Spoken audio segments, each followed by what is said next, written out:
इस्लाम convert करो। जिम्मी का इलाज ये है कि ठीक है तुम अपने धर्म में बने रहो लेकिन तुम्हें टैक्स देना पड़ेगा। तो सबसे पहले भारत में जजिया इंपोज करने वाला रूलर कौन है? कासिम।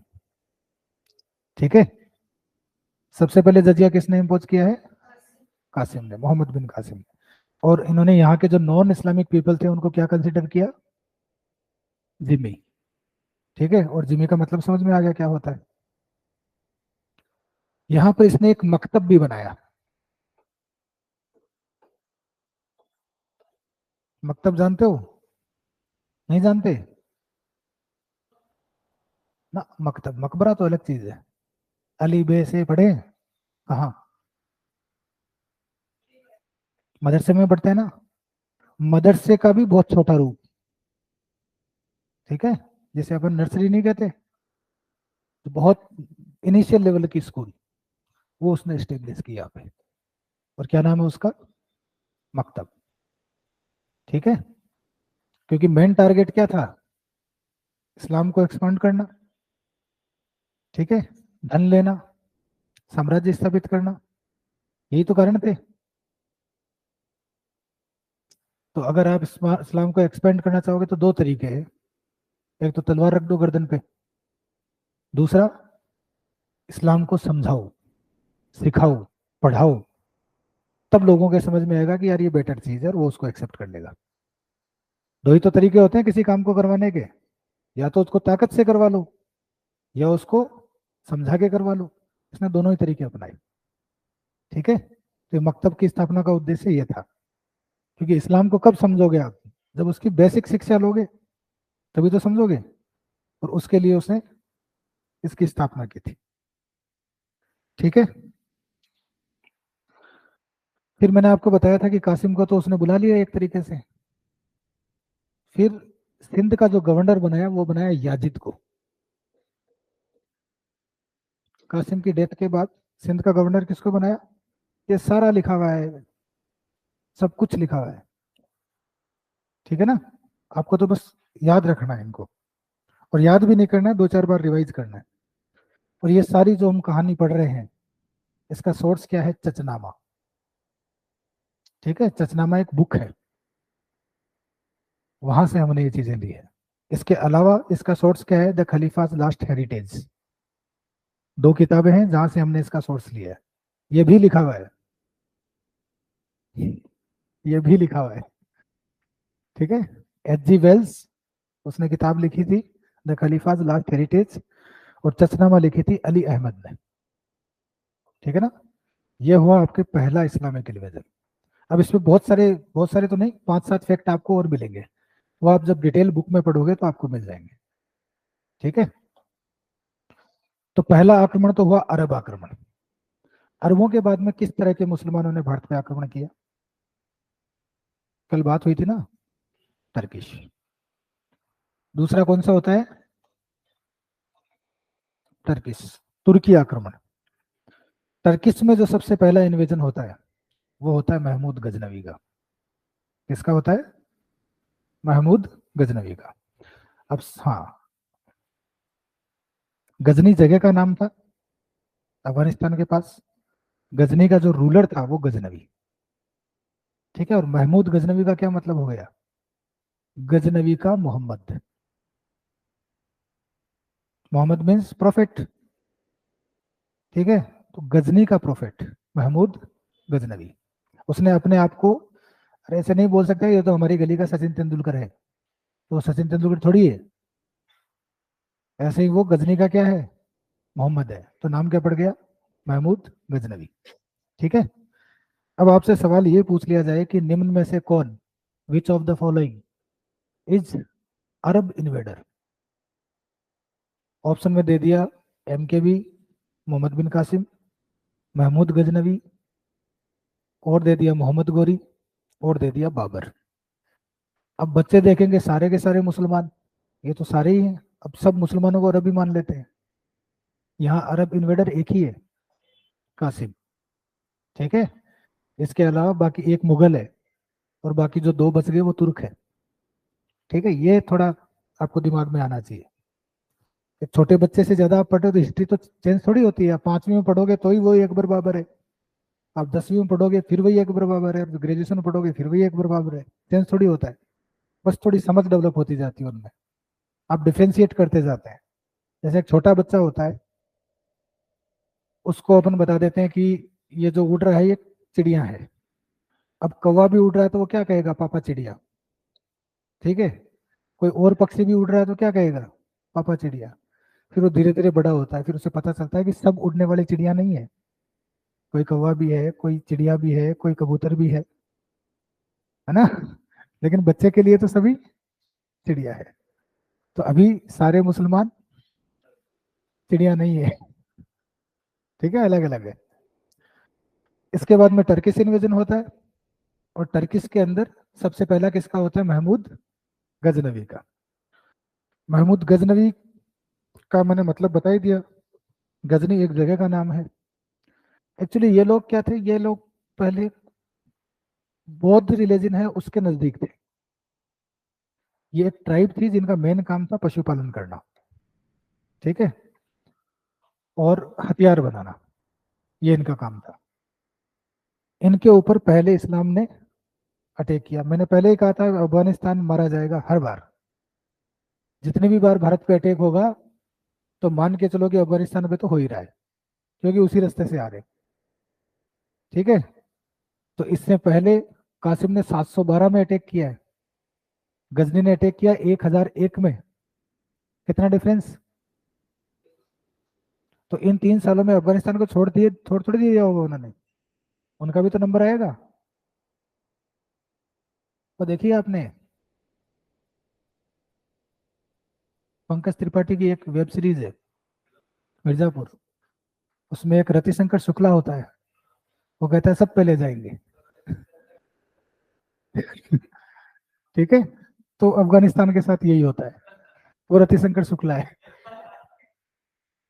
ठीक है, तो अभी जब अरब आए होंगे तो उन्हें भी पीटा गया होगा, उन्हें भी कन्वर्ट किया गया, तो वो लोग कन्वर्ट हो गए। कन्वर्ट होने के बाद में उस ट्राइब ने वहां पे अपना शासन स्थापित कर लिया। पहले वो किस धर्म के नजदीक थे, बौद्ध। बौद्ध नहीं थे, बौद्ध धर्म के नजदीक थे। बौद्ध होना और बौद्ध धर्म के नजदीक होना दो अलग अलग बातें हैं। मतलब उनकी रिचुअल्स बौद्धों से मिलती जुलती थी ही वो ट्राइब, और ट्राइब के तो अलग ही अपने अपने नियम होते हैं, वो किसी धर्म वर्म को नहीं मानते। ठीक है ना। अब इसमें थोड़ा सा आगे है,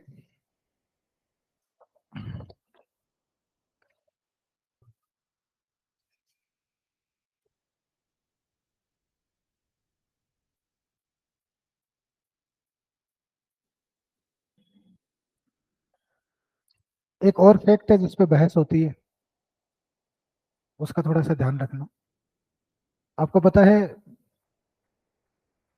एक मूल निवासी आंदोलन चल रहा है, जानते हो, इंडिया में एक्टिव है।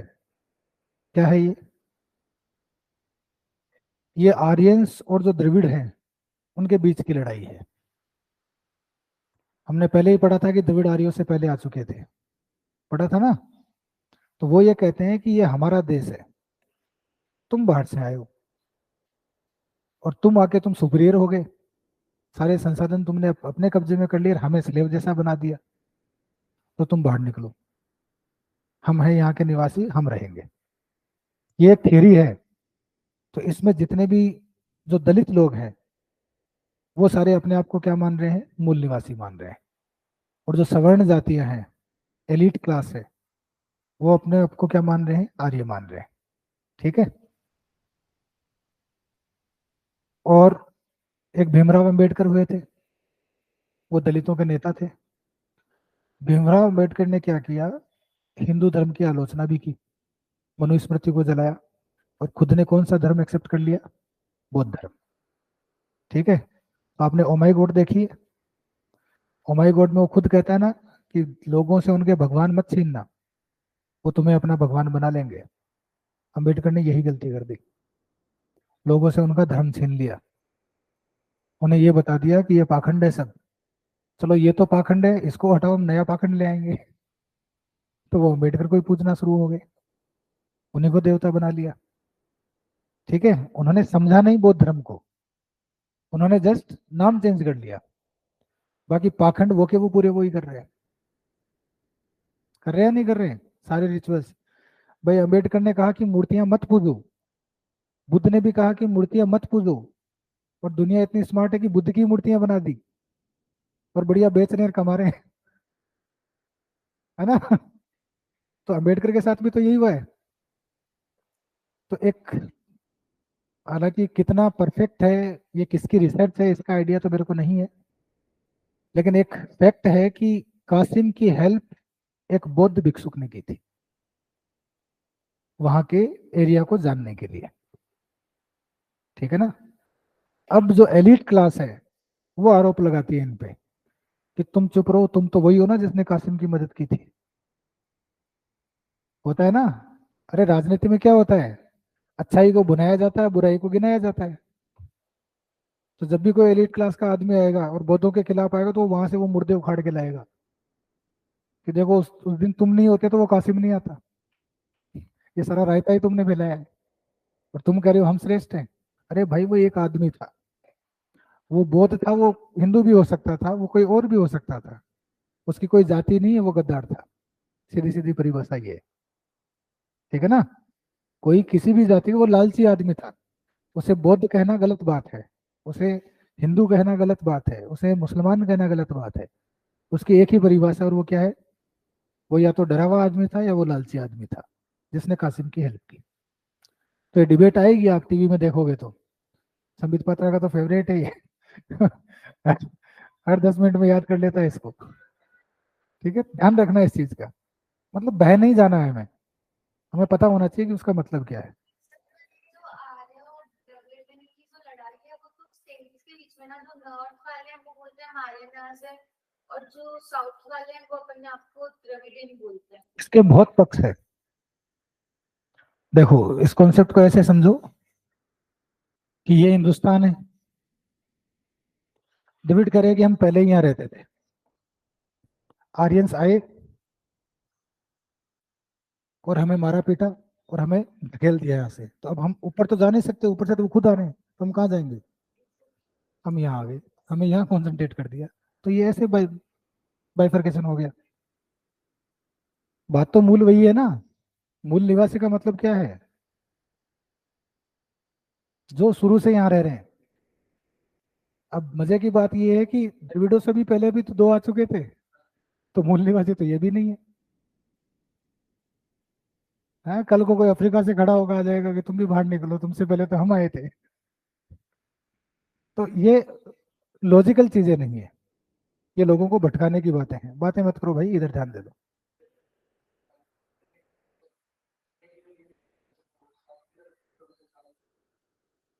हाँ, इंडिया के रियल जो नेटिव्स है वो साउथ की तरफ चले गए, ठीक है।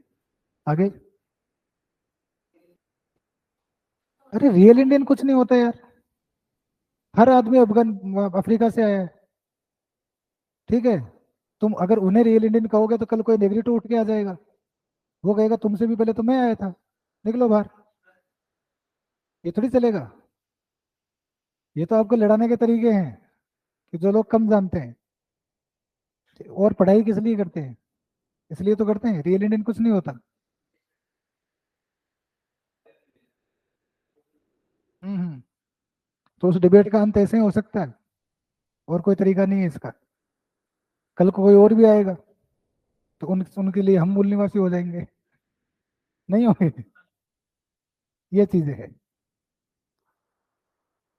ठीक है, एक आपको बता ही दिया है कि गैर मुसलमान जो थे, नॉन मुस्लिम्स थे, उनको दो कैटेगरी में बांट दिया, काफिर और जिम्मी। एक जो टैक्स पे करते थे, एक जो टैक्स नहीं पे करते थे। और ये जो जिम्मी का कॉन्सेप्ट है, ये हनीफी आइडियोलॉजी से लिया गया है। और उससे भी अगर अंदर जाओ तो एक है किताब ए अहल।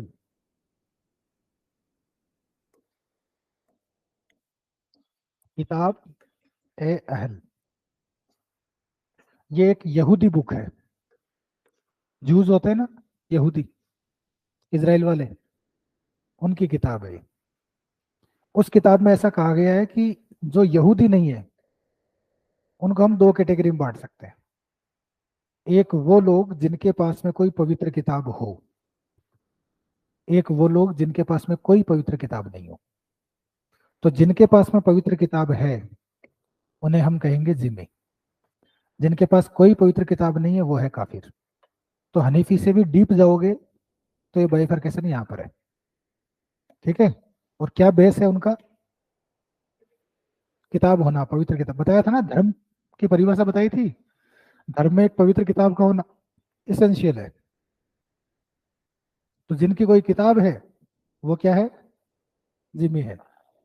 तो ऐसे भी तो ट्राइब्स है जिनकी कोई किताब नहीं है, वो बस परंपराओं पे चल रहे हैं, तो उन सबको उन्होंने क्या मान लिया? काफिर मान लिया, ठीक है। ये चचनामा आपने नोटिस कर ही लिया उसमें। अब है अरब इन्वेजन के प्रभाव, इम्पैक्ट क्या पड़े।